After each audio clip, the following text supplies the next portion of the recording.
Petroleum मसनूआत की कीमतों में इजाफे पर शहबाज शरीफ साहब जो है ना वो बड़े तिलमिलाए हैं, गुस्सा हुए हैं, यहाँ तक कि उन्होंने इसे सरासर जुल्म करार दे दिया है, गरीब आवाम का माशी कत्ल कह दिया है। वो कह रहे हैं कि आलमी मंडी में कीमतें कम हुई हैं लेकिन आवाम को कोई रिलीफ नहीं दिया गया। शहबाज शरीफ साहब कहते हैं कि नालायकी, नाअहली और करप्शन में डूबी हुकूमत आवाम को महंगाई के दलदल में डुबो चुकी है। ये शहबाज शरीफ साहब का ही ट्वीट है, उन्हीं के ही लफ्ज हैं, उन्हीं के ही जुमले हैं। लेकिन अब जरा ठहर जाइए, फर्क सिर्फ और सिर्फ तारीख का है, फर्क सिर्फ और सिर्फ मनसब का है और ओहदे का है।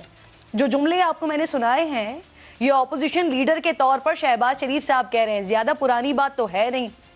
सिर्फ 1 साल पहले जनवरी के महीने में ही उन्होंने तहरीक इंसाफ हुकूमत को पेट्रोलियम मसनूआत की कीमतों में 3 रुपए इजाफा करने पर कहे थे।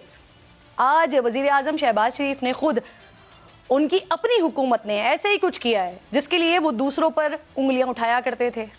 1 लीटर पेट्रोल में 35 रुपए का इजाफा हुआ है। पाकिस्तान में पेट्रोलियम मसनूआत की कीमतों में इजाफे उमूमन रात को होते हैं, लेकिन ये एजाज भी इस हुकूमत को हासिल हो रहा है कि जब लोग इतवार को मीठी नींद सो रहे थे, जब उनकी आंखें खुली तो उनके 14 तबक रोशन हो गए थे। डार साहब मान लेते हैं कि आप मजबूर हैं, आपके पास इसके अलावा कोई चारा नहीं है, कोई ऑप्शन नहीं है। IMF के मुतालबात थे, कोई भी हुकूमत यहाँ पर होती यही कुछ उसे करना पड़ता, लेकिन ऐसा नहीं है कि ये सब IMF की वजह से ही हो रहा है। डार साहब किसी वक्त जरा बैठिएगा, अपनी गलतियों पर नजर जरूर डालिएगा। आपने वक्त पर फैसले नहीं किए, आपने फैसले किए भी तो मकबूल फैसले किए। आप आए तो आपको मालूम था कि IMF प्रोग्राम में है।